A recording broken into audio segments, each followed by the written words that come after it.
You really gotta love life, because one of the things that I realized is that although I may be experiencing, that looks like a nice spot.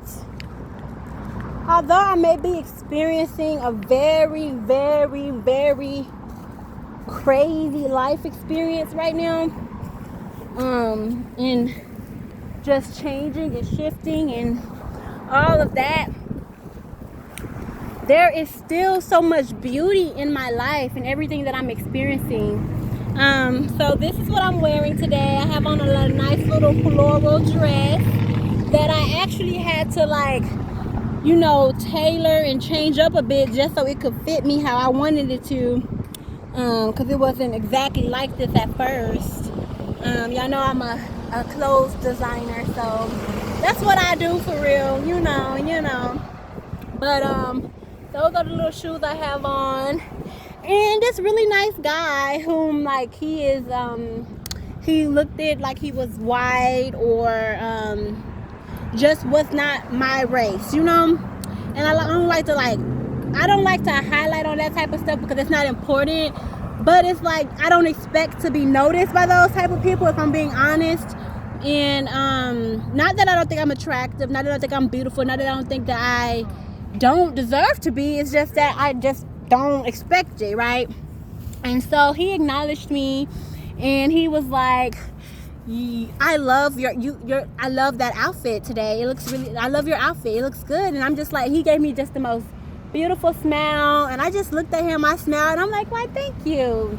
And right when he was giving me that compliment, I was having like a negative thought, because I won't say just negative, because it's relative to what I'm experiencing. It's not negative, it is what it is, but it's just I was processing some of the circumstances and the reality that I exist in, and just getting that compliment countered my thinking, and it just allowed me to just take in and be grateful and show gratitude for the fact that even in the midst of darkness, even through the midst of shifts, even through the midst of things being a little shaky or rocky or not going in your favor, you can still have a great moment. You can still have a great encounter. You can still be seen in the light that you're trying to bring to the world. And that these little one-off moments don't negate that. They don't change that. And so I would like to just would like to hold on to that moment more so than the shit that I'm experiencing, because the shit I'm experiencing is temporary. It will not last long. It will be over very soon. And I just have to keep my faith and keep my head held high and know that I am the reflection of a creator, a divine creator who has control and the ability to make this shit change and check at any given moment. So I've been in prayer, I've been in meditation, I've been in deliberate discovery, just trying to see what I can do on my end to better my situation. But right now, I've gathered the resources I need. I have a plan somewhat. So right now, it's really just waiting on the divine. It's really just waiting on the next part of this journey, and not being so resistant, and not being so stuck, and not being and to believe that it's a possibility that I can get out of this situation, and I could be free, and I could be safe and secure. So bear with me, y'all. I don't have a real bear with me, but I do want to share with y'all just some of what I've been experiencing, give y'all a little life update. And I just want to show gratitude for all of the creators and the divine feminists and the wholesome whores and wholesome hoes, all of that, just all of the people who are vibrating on the frequency where they are literally deliberately creating with the life that they are given, regardless of how it comes. You take the good and the bad and you make the best out of that shit. Yes, things are still a little rough around the edges for us.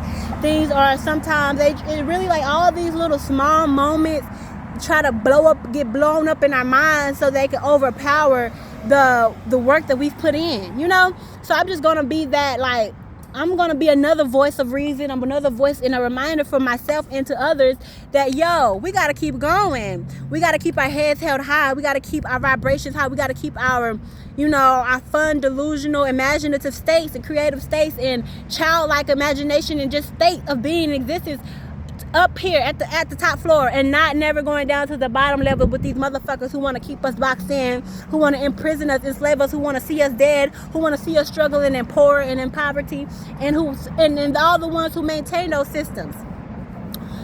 It's very unfortunate. So like I said, I have a lot of energy right now, and I just really need to release this and get this off of my chest and really process what the fuck is happening so that I could have a clear mind about what I'm going to be doing moving forward. Okay. So basically, a few days ago, I was operating in main character energy, like I like to call it. And it also was, it was rooted in just me feeling like I was having my way. I literally just made some changes in my life. I moved from unsafe,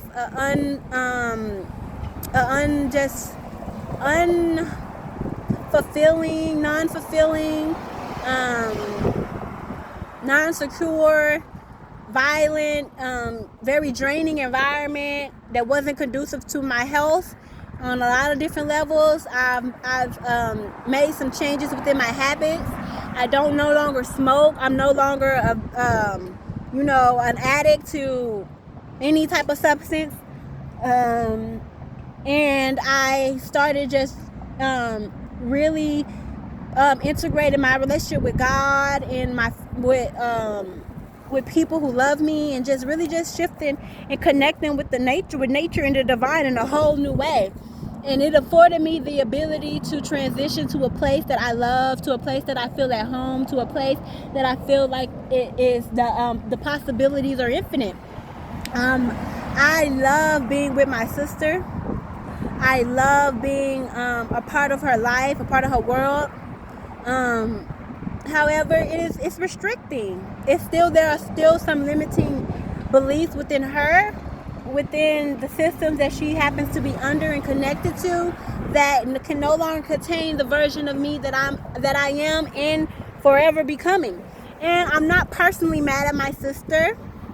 I just understand that I am who I say I am. I am a reflection of divine energy, and I am on a mission to creating a world and a life that is safe and free and unrestricted to all beings and all people. And it's not going to feel good to some people, even those closest to me, even those, who I really believe that my sister helped me. She provided me housing. She provided me with a safe place to be myself. She's very accepting of me. She's very supportive of me. Her love, her hugs, her attention to me is very unique, and I would never I never want to compromise that. I never want to make her not be able to operate fully in her love for me because of systemic harm. So I am willing to make the necessary shifts and changes on wherever I got to do it at, in order to keep her safe and protected and to maintain our relationship, even if that doesn't mean being together. So basically, this is what the situation was. Like I said, I was operating main character energy. I just felt like I was on top of the world. I was having shit my way. God had blessed me with such a grand opportunity to not only transition, but to be, sometimes you never know what part of life you're in, right? So sometimes, to be that aware of your life like that, to be so aware of life where you can actually deliberately see that this is the moment you need, and this is the action that you got to take to get to the next level, regardless of how it feels, how it looks. That was huge and monumental. So pat myself on the back for accepting that and choosing this life and choosing. Yeah, I'm sorry if I'm moving around a lot. I'm in a space that these ants are right here, and I'm having to knock off ants off of me, but I like this little area. I might have to find me somewhere else to go. But But yes, so I'm talking loud as well because I know it's a busy street. It's windy out today,